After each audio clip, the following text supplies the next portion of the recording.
ಸ್ನೇಹಿತರೆ, ನಾನು ವಿಷಯಕ್ಕೆ ಬರೋಕ್ಕಿಂತ ಮುಂಚಿತವಾಗಿ ಒಂದು ಕ್ಲಿಪ್ ಅನ್ನ ನೋಡ್ಕೊಂಡು ಬನ್ನಿ.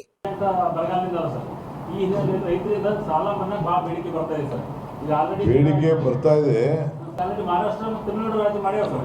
ನೋಡೋಣ. ನಾವು ನೋಡ್ತೀವಿ. ನಾವೆಲ್ಲ ಅವ್ರು ಮಾಡಿದೋದಾಗೆಲ್ಲ ನಾವು ಹಿಂದೆ ಮಾಡಿದ್ದೀವಿ.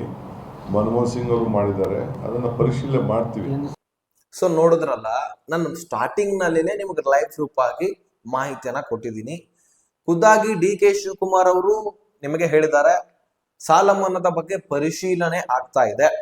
ಹಾಗಾದ್ರೆ ಆ ಪರಿಶೀಲನೆ ಮಾಡ್ತೀವಂತ ಹೇಳ್ಬಿಟ್ಟು ಈಗಾಗಲೇ ಕೆಲವೊಂದಿಷ್ಟು ದಿನ ಆಯ್ತು. ಹಾಗಾದ್ರೆ ಆ ಕಾರ್ಯ ಯಾವ ರೂಪಕ್ಕೆ ಬಂದು ತಲುಪದೆ?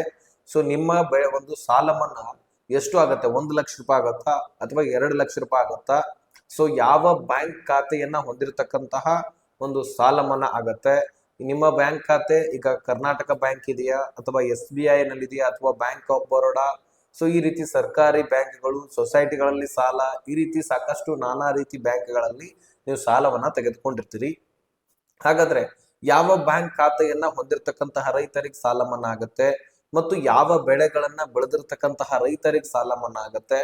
ಒಟ್ಟಾರೆಯಾಗಿ ಈ ಸಾಲದ ಮನ್ನಾದ ಕುರಿತಾಗಿ ಸಂಪೂರ್ಣ ಮಾಹಿತಿಯನ್ನ ಈ ಒಂದು ವಿಡಿಯೋದಲ್ಲಿ ಗಮನಿಸ್ತಾ ಹೋಗೋಣ. ಸೊ ಏನಿದೆ ವಿಷಯ ಅದೆಲ್ಲವೂ ಕೂಡ ನಾನು ಬಿಡಿಸಿ ಹೇಳುವಂತಹ ಪ್ರಯತ್ನ ಮಾಡ್ತೀನಿ. ಸೊ ನೀವು ಈ ವಿಡಿಯೋದಲ್ಲಿರ್ತಕ್ಕಂತಹ ವಿಷಯವನ್ನ ಅರ್ಥ ಮಾಡ್ಕೊಳ್ಳಿ, ಸಂಪೂರ್ಣ ಮಾಹಿತಿ ನಿಮಗೆ ತಿಳಿಬೇಕು, ಅದೇ ನಮ್ಮ ಉದ್ದೇಶ ಆಗಿದೆ. ಮತ್ತು ಚಾನಲ್ಗೆ ಯಾರು ಸಬ್ಸ್ಕ್ರೈಬ್ ಮಾಡ್ಕೊಳ್ತಾ ಇಲ್ಲ, ಸೊ ದಯಮಾಡಿ ಬೇಗನೆ ಸಬ್ಸ್ಕ್ರೈಬ್ ಮಾಡ್ಕೊಳ್ಳಿ. ಬಹಳಷ್ಟು ಜನ ವಿಡಿಯೋನ ನೋಡ್ತೀರಿ ಆದ್ರೆ ಸಬ್ಸ್ಕ್ರೈಬ್ ಮಾಡೋದಿಲ್ಲ, ಬೇಗನೆ ಸಬ್ಸ್ಕ್ರೈಬ್ ಮಾಡ್ಕೊಳ್ಳಿ. ಸಾಧ್ಯವಾದ್ರೆ ನೋಟಿಫಿಕೇಶನ್ ಕೂಡ ಅಂತ ಸೆಟ್ ಮಾಡ್ಕೊಳ್ಳಿ. ಈಗ ವಿಷಯಕ್ಕೆ ಬರೋಣ ಸ್ನೇಹಿತರೆ. ರಾಜ್ಯದಲ್ಲಿ ನೂತನ CM ಆದಂತಹ DK ಶಿವಕುಮಾರ್ ಅವರು ಸಾಲ ಮನ್ನಾದ ಕುರಿತಾಗಿ ಒಂದಿಷ್ಟು ವರದಿಯನ್ನ ಕೊಡ್ತಾರೆ. ಅದಕ್ಕಿಂತ ಒಂದು ಮುಂಚಿತವಾಗಿ ಅದರ ಹಿನ್ನೆಲೆಯನ್ನ ನಾವು ಗಮನಿಸ್ತಾ ಹೋಗೋಣ ಒಂದು ಸ್ವಲ್ಪ. ಅಂದ್ರೆ ಈ ಸಾಲ ಮನ್ನಾದ ಬಗ್ಗೆ ಕ್ಲಾರಿಫಿಕೇಶನ್, ಸಂಪೂರ್ಣವಾದ ಮಾಹಿತಿ ಗೊತ್ತಾಗತ್ತೆ. ಈ ಸಾಲ ಮನ್ನಾ ಆಗಬೇಕು ಅಂತ ರೈತ ಪರ ಸಂಘಟನೆಗಳು ಸಾಕಷ್ಟು ಬಾರಿ ಚರ್ಚೆ ಮಾಡ್ತಾ ಇದ್ರು ಮತ್ತು ಸಾಲ ಮನ್ನಾ ಮಾಡಲೇಬೇಕು ಅನ್ನುವಂತಹ ಒತ್ತಾಯವನ್ನ ಸರ್ಕಾರಕ್ಕೆ ಇಟ್ಟಿದ್ರು. ಯಾಕಂದ್ರೆ ಈಗಾಗಲೇ ಮಹಾರಾಷ್ಟ್ರದಲ್ಲಿ ಸಾಲ ಮನ್ನಾ ಆಯ್ತು, ಜೊತೆಗೆ ತಮಿಳುನಾಡಿನಲ್ಲಿ ಸಾಲ ಮನ್ನಾ ಆಯ್ತು. ಹಾಗಾದ್ರೆ ನಮ್ಮ ರಾಜ್ಯದಲ್ಲಿ ಯಾಕೆ ಸಾಧ್ಯವಿಲ್ಲ? ನಮ್ಮ ರಾಜ್ಯದಲ್ಲಿಯೂ ಕೂಡ ಸಾಲ ಮನ್ನಾ ಆಗಬೇಕು, ಸಾಲ ಮನ್ನಾ ಆಗಲೇಬೇಕು ಅನ್ನುವಂತಹ ಒಂದು ಒತ್ತಾಯವನ್ನ ಸರ್ಕಾರಕ್ಕೆ, ಒಂದು ಬೇಡಿಕೆಯನ್ನ ಇಟ್ಟಿದ್ರು. ಜೊತೆಗೆ ಸೋಷಿಯಲ್ ಮೀಡಿಯಾ ವರ್ಕರ್ಸ್ ಕೂಡ ಇದರ ಬಗ್ಗೆ ಸಾಕಷ್ಟು ಚರ್ಚೆ ಮಾಡ್ತಾ ಇದ್ರು. ಎಲ್ಲಿ ನೋಡಿದ್ರು ನೀವು ಸಾಲ ಮನ್ನಾದ ಕುರಿತಾಗಿ ಹೆಚ್ಚಿನ ವಿಡಿಯೋನ ನೀವು ಗಮನಿಸ್ತಾ ಇದ್ರಿ. ಯಾಕಂದ್ರೆ ಸೋಷಿಯಲ್ ಮೀಡಿಯಾದಲ್ಲಿ ಇದರ ಬಗ್ಗೆ ಸಾಕಷ್ಟು ಚರ್ಚೆ ಆಗ್ತಾ ಇತ್ತು. ಸಾಲ ಮನ್ನಾ ಆಗತ್ತೆ, ಸಾಲ ಮನ್ನಾ ಕೆಲವೊಂದಿಷ್ಟು ದಿನಗಳಲ್ಲಿ ಇದರ ಬಗ್ಗೆ DK ಶಿವಕುಮಾರ್ ಅವರು ಅಪ್ಡೇಟ್ ಅನ್ನ ಕೊಡ್ತಾರೆ, ನಾವು ಕಾಯ್ದು ನೋಡ್ಬೇಕಾಗಿದೆ, ಅದು ಇದು ಅಂತ ಮಾಹಿತಿ ಸಿಗ್ತಾ ಇತ್ತು. ಜೊತೆಗೆ ನಾವು ಕೂಡ ಸಾಲ ಮನ್ನಾದ ಕುರಿತಾಗಿ ಒಂದಿಷ್ಟು ಮಾಹಿತಿಯನ್ನ ಒದಗಿಸಿ ಕೊಟ್ಟಿದ್ವಿ. ಆದ್ರೆ ಈಗ ಈ ಸಾಲ ಮನ್ನಾ ಆಗತ್ತಾ ಅಥವಾ ಇಲ್ವಾ, ಇದರ ಬೇಡಿಕೆ ಬಹಳಷ್ಟು ಜನರು ನಿರೀಕ್ಷೆಯನ್ನ ಇಟ್ಕೊಂಡಿದ್ರು. ಸ್ನೇಹಿತರೆ, ಈ ಒಂದು ವಿಷಯ DK ಶಿವಕುಮಾರ್ ಅವರು ಗಮನಕ್ಕೆ ಬಂದಿದೆ. ಎಲ್ಲ ರೈತರು ಕೂಡ ಸಾಲ ಮನ್ನಾ ಆಗಬೇಕು ಅನ್ನುವಂತಹ ಬೇಡಿಕೆಯನ್ನ ಇಟ್ಟಿದ್ದಾರಂತ DK ಶಿವಕುಮಾರ್ ಅವರಿಗೆ ಸ್ಪಷ್ಟವಾಗಿ ಗೊತ್ತಿದೆ.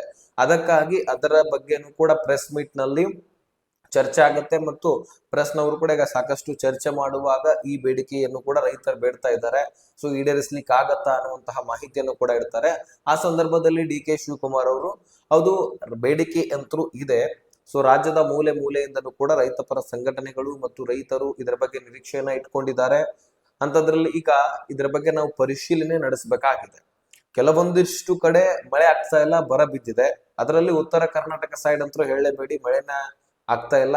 ಸೊ ದಕ್ಷಿಣ ಕನ್ನಡ ಸೈಡ್ ಎಲ್ಲವೂ ಕೂಡ ಮಳೆ ಆಗ್ತಾ ಇದೆ, ಆದ್ರೆ ಈ ಕಡೆ ಸೈಡ್ ಮಳೆ ಆಗ್ತಾ ಇಲ್ಲ. ಇದಕ್ಕಾಗಿ ಸರ್ಕಾರ ಒಂದು ಬರಪೀಡಿತ ಪ್ರದೇಶಗಳಲ್ಲಿ ಏನಾದ್ರೂ ಸಾಲ ಮನ್ನಾ ಮಾಡ್ತಾರ ಅಥವಾ ಒಟ್ಟಾರೆಯಾಗಿ ರಾಜ್ಯದ ಎಲ್ಲ ರೈತರಿಗೂ ಕೂಡ ಸಾಲ ಮನ್ನಾ ಕೊಡ್ತೀವಿ ಅಂತ ಹೇಳ್ತಾರ, ಕಾಯ್ದು ನೋಡ್ಬೇಕು.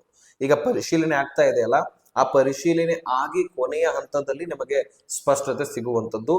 ಅಂದ್ರೆ ಈಗ ನೀವು ಯಾವ ಬೆಳೆಯನ್ನ ಬೆಳೆದಿರ್ತೀರಿ ಅದ್ರ ಬಗ್ಗೆನೂ ಕೂಡ ಪರಿಶೀಲನೆ ಆಗಬೇಕು.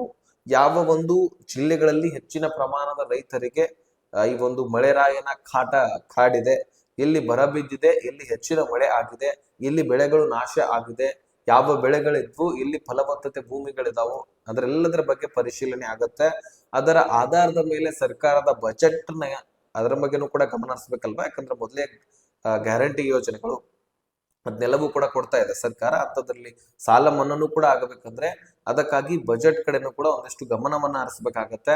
ಸೊ ಅದಕ್ಕಾಗಿ ರಾಜ್ಯ ಸರ್ಕಾರ ಪರಿಶೀಲನೆ ಮಾಡ್ತೀವಿ ಅಂತ ಹೇಳಿದ್ರು. ಸೊ DK ಶಿವಕುಮಾರ್ ಅವರು ಕೊಟ್ಟ ಮಾಹಿತಿ ಪ್ರಕಾರ ಈಗ ಸದ್ಯಕ್ಕೆ ಪರಿಶೀಲನೆ ಆಗುತ್ತೆ.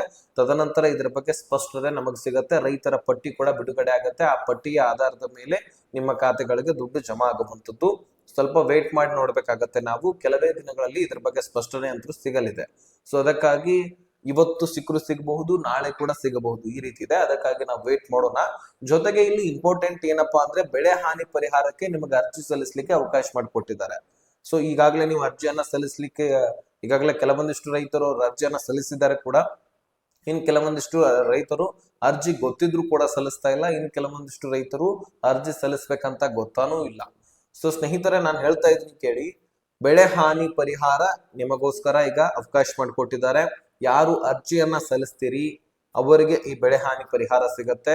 NDRF ಕುಸ್ಕಿ ಜಮೀನು ಇದ್ರೆ 20,000ವರೆಗೂ ಕೂಡ ದುಡ್ಡು ಬರುತ್ತೆ. ಏನಾದ್ರೂ ನೀರಾವರಿ ಜಮೀನು ಹೆಚ್ಚಿನ ಫಲವತ್ತತೆಯ ಭೂಮಿಗಳಿದ್ರೆ ಪ್ರತಿಯೊಂದು ಹೆಕ್ಟರ್ಗೆ 31,000 ತನಕೂ ಕೂಡ ದುಡ್ಡು ಜಮಾ ಆಗಲಿದೆ. ಸೊ ಅದಕ್ಕಾಗಿ ರೈತರ ಬಗ್ಗೆ ನಾನು ವಿಷಯ ಹೇಳುವಾಗ ನಾನು ಬಹಳ ಸ್ಪಷ್ಟವಾಗಿ ಹೇಳ್ತೀನಿ. ಸೊ ಇಂತಹ ಯೋಜನೆಗಳ ಲಾಭವನ್ನ ಪಡ್ಕೊಳ್ಬೇಕು. ನೀವು ಬೇಸತ್ತು ಹೋಗ್ಬಾರ್ದು, ಅಥವಾ ಅಲ್ಲಿ ಹೋಗಿ ಸರದಿ ಸಾಲ ಹಚ್ಬೇಕು, ಸುಮ್ನೆ ಅಪ್ಲೈ ಮಾಡೋದು ಏನು ಸಿಗೋತ್ತೋ ಇಲ್ವೋ ಗೊತ್ತಿಲ್ಲ, ಈ ರೀತಿ ನಿರ್ಲಕ್ಷ್ಯ ವಹಿಸಬೇಡಿ. ಪ್ರತಿಯೊಂದು ಹೆಕ್ಟರ್ಗೆ 30,000 ಸಿಗ್ತಾ ಇದೆ. ರಾಜ್ಯ ಸರ್ಕಾರದ ಮತ್ತು ಕೇಂದ್ರ ಸರ್ಕಾರದ ಯೋಜನೆಗಳು, ಇಂತಹ ಯೋಜನೆಗಳ ಲಾಭವನ್ನ ಪಡ್ಕೊಳ್ಬೇಕು ನೀವು. ಅದಕ್ಕಾಗಿ ನಾನು ಈ ವಿಷಯದಲ್ಲಿ ನಿಮಗೆ ಸಾಲ ಮನ್ನಾದ ವಿಷಯದಲ್ಲಿ ಬೆಳೆ ಹಾನಿ ಪರಿಹಾರದ ಬಗ್ಗೆನೂ ಕೂಡ ಹೇಳ್ತಾ ಇದ್ದೀನಿ. ಅರ್ಜಿ ಸಲ್ಲಿಸಬೇಕಂದ್ರೆ ಗ್ರಾಮ 1, ಕರ್ನಾಟಕ 1 ಬಾಪೂಜಿ ಸೇವಾ ಕೇಂದ್ರಗಳು ಜೊತೆಗೆ CSC ಸೆಂಟರ್ಗಳಲ್ಲಿ ಕೂಡ ನಿಮ್ಗೆ ಅರ್ಜಿಯನ್ನ ಅವಕಾಶ ಮಾಡಿಕೊಟ್ಟಿದ್ದಾರೆ. ಅರ್ಜಿಯನ್ನ ಸಲ್ಲಿಸಬಹುದು. ಅರ್ಜಿಯನ್ನ ಸಲ್ಲಿಸಲಿಕ್ಕೆ ನಿಮ್ಮ ಫ್ರೂಟ್ಸ್ ID ಬೇಕು, ಬ್ಯಾಂಕ್ ಖಾತೆಯ ವಿವರ ಬೇಕಾಗತ್ತೆ. ಸೊ ನಿಮ್ಮ ಯಾವ ಬೆಳೆಗಳನ್ನ ಬೆಳೆದಿರ್ತೀರಿ ಅದರ ವಿವರ ಬೇಕು, ಮತ್ತು ನಿಮ್ಮ ಬೆಳೆ ಹಾನಿಯಾಗಿರ್ತಕ್ಕಂತಹ ಫೋಟೋ ಅಥವಾ ವಿಡಿಯೋಗಳನ್ನ ತೆಗೆದುಕೊಳ್ಳಿ. ಅದು ನೀವು ಅಧಿಕಾರಿಗಳಿಗೆ ತೋರಿಸ್ಬೇಕಾಗತ್ತೆ. ಅದಕ್ಕಾಗಿ ಅದನ್ನ ತೆಗೆದುಕೊಂಡು ಇಟ್ಕೊಳ್ಳಿ. ಇನ್ನು ಅದರ ಜೊತೆಗೆ ಇಂಪಾರ್ಟೆಂಟ್ ಏನಪ್ಪಾ ಅಂದ್ರೆ ಪಹಣಿ ಮತ್ತು ಆಧಾರ್ ಕಾರ್ಡು, ಇವೆರಡು ಬೇಕು. ಮತ್ತು ಇವೆರಡು ಕೂಡ ಲಿಂಕ್ ಆಗಿರಬೇಕು, ಒಂದಕ್ಕೊಂದು ಅಟ್ಯಾಚ್ ಇದ್ರೆ ನಿಮಗೆ ಬರೀ ಬೆಳೆ ಹಾನಿ ಪರಿಹಾರವಲ್ಲ, ಫಸಲ್ ಬಿಮಾ ಯೋಜನೆ, PM ಕಿಸಾನ್ ಯೋಜನೆ, ಯಾವುದೇ ರೀತಿ ಸಾಲ ಮನ್ನಾ ಆಗೋದಿದ್ರು ಸಹಿತ. ಈಗ ಸಾಲ ಮನ್ನಾ ಮಾಡ್ತೀನಿ ಅಂತ DK ಶಿವಕುಮಾರ್ ಅವರು ಒಪ್ಕೊಂಡು ಸಾಲ ಮನ್ನಾ ಮಾಡಿದ್ರು, ನಿಮಗೆ ಸಾಲ ಮನ್ನಾ ಆಗೋದಿಲ್ಲ. ಯಾಕಂದ್ರೆ ಪಹಣಿಗೆ ಆಧಾರ್ ಕಾರ್ಡ್ ಲಿಂಕ್ ಆಗಿರೋದಿಲ್ಲ, ನಿಮ್ಮ ಡಾಕ್ಯುಮೆಂಟ್ ಸರಿಯಾಗಿರೋದಿಲ್ಲ. ಅದಕ್ಕಾಗಿ ಪಹಣಿಗೆ ಆಧಾರ್ ಕಾರ್ಡ್ ಲಿಂಕ್ ಆಗೋದು ಅತಿ ಅವಶ್ಯಕ. ನೀವು ಯಾವುದೇ ಸಬ್ಸಿಡಿ ಮುಖಾಂತರ ಟ್ರ್ಯಾಕ್ಟರ್ ಅಥವಾ ಬೋರ್ವೆಲ್ ಗಳನ್ನ, ಈ ರೀತಿ ನೀವು ಯಾವುದೇ ಸರ್ಕಾರಿ ಯೋಜನೆಗಳನ್ನ ಪಡ್ಕೊಳ್ಬೇಕಂದ್ರೆ ಪಹಣಿಗೆ ಆಧಾರ್ ಕಾರ್ಡ್ ಲಿಂಕ್ ಆಗೋದು ಅತಿ ಅವಶ್ಯಕ. ಪಹಣಿಗೆ ಆಧಾರ್ ಕಾರ್ಡ್ ಯಾರು ಲಿಂಕ್ ಮಾಡ್ತೀರಿ ಆಗ ಮಾತ್ರ ನಿಮಗೆ ದುಡ್ಡು ಜಮಾ ಆಗುವಂಥದ್ದು, ಇಂತಹ ಯೋಜನೆಗಳ ಲಾಭ ಸಿಗುವಂಥದ್ದು. ಜೊತೆಗೆ ನಿಮ್ಮ ಆಸ್ತಿ ಪಾಸ್ತಿಗಳನ್ನ ಇನ್ಯಾರೋ ಬಂದು ಲಪ್ಟಾಯಿಸ್ಕೊಂಡು ಹೋಗೋದು, ಅದನ್ನ ಇನ್ಯಾರಿಗೂ ಮಾರಾಟ ಮಾಡೋದು, ಅಥವಾ ನಂದಾಸ್ತಿ ಅಂತ ನಿಮ್ಮ ಜೊತೆಗೆ ಕೋರ್ಟು ಕಚೇರಿ ಅಂತ ಅಲದಾಡೋದು, ಇದ್ಯಾವುದು ಕೂಡ ಸಾಧ್ಯವಾಗೋದಿಲ್ಲ. ಅದಕ್ಕಾಗಿ ನೀವು ಪಹಣಿಗೆ ಆಧಾರ್ ಕಾರ್ಡ್ ಲಿಂಕ್ ಮಾಡಿಸೋದು ಅತಿ ಅವಶ್ಯಕ. ಪಹಣಿಗೆ ಒಂದು ವೇಳೆ ಆಧಾರ್ ಕಾರ್ಡ್ ಲಿಂಕ್ ಮಾಡಿಸಿದ್ದೆ ಆದ್ರೆ ಇಂತಹ ಯೋಜನೆಗಳ ಲಾಭ ಸಿಗತ್ತೆ. ಹಾಗಾದ್ರೆ ಪಹಣಿಗೆ ಆಧಾರ್ ಕಾರ್ಡ್ ಲಿಂಕ್ ಮಾಡಿಸ್ಬೇಕಂದ್ರೆ ಒಂದು Aadhaar card, bank passbook, Aadhaar card, ನಿಮ್ಮ ಪಹಣಿ, ಪಾಸ್ಪೋರ್ಟ್ ಸೈಜ್ ಫೋಟೋ, ಒಂದು ಮೊಬೈಲ್ ಸಂಖ್ಯೆ, ಇವುಗಳು ಇದ್ರೆ ನೀವು ಗ್ರಾಮ ಪಂಚಾಯತಿಗೆ ಹೋಗಿ ಗ್ರಾಮ ಲೆಕ್ಕಾಧಿಕಾರಿಗಳ ಹತ್ರ ಹೋಗಿ ಲಿಂಕ್ ಮಾಡಿಸ್ಕೊಳ್ಬಹುದು. ಈ ಪಹಣಿ ಆಧಾರ್ ಕಾರ್ಡ್ ಜೊತೆಗೆ ಬ್ಯಾಂಕ್ ಪಾಸ್ಬುಕ್, ಫ್ರೂಟ್ಸ್ ID, ನಿಮ್ಮ ಒಂದು ಯಾವ ಬೆಳೆಯನ್ನ ಬೆಳೆದಿರ್ತೀರಿ ಆ ಒಂದು ಬೆಳೆಯ ಬಗ್ಗೆ ವಿವರ, ಮತ್ತು ಬೆಳೆ ಹಾನಿಯಾಗಿರ್ತಕ್ಕಂತಹ ಫೋಟೋಸ್ಗಳು, ವಿಡಿಯೋಸ್ಗಳು ಇದ್ರೆ ಸಾಕು. ನೀವು ನಾನು ಹೇಳಿರೋ ಹಾಗೆ ಗ್ರಾಮ 1, ಕರ್ನಾಟಕ 1 ಇಂತಲ್ಲಿ ಹೋಗಿ ಕೇಂದ್ರಗಳಲ್ಲಿ ಹೋಗಿ ಅರ್ಜಿಯನ್ನ ಸಲ್ಲಿಸಬಹುದಾಗಿರುತ್ತೆ. ಸೊ ಯಾರು ಅರ್ಜಿ ಸಲ್ಲಿಸಿಲ್ಲ ಬೇಗನೆ ಇವತ್ತೇ ಹೋಗಿ ಅರ್ಜಿ ಸಲ್ಲಿಸಿ. ಇದೇ ಜುಲೈ 30ನೇ ತಾರೀಕು ಕೊನೆಯ ದಿನಾಂಕ. ಅದಕ್ಕಾಗಿ ಬೇಗ ಅರ್ಜಿ ಸಲ್ಲಿಸಿ.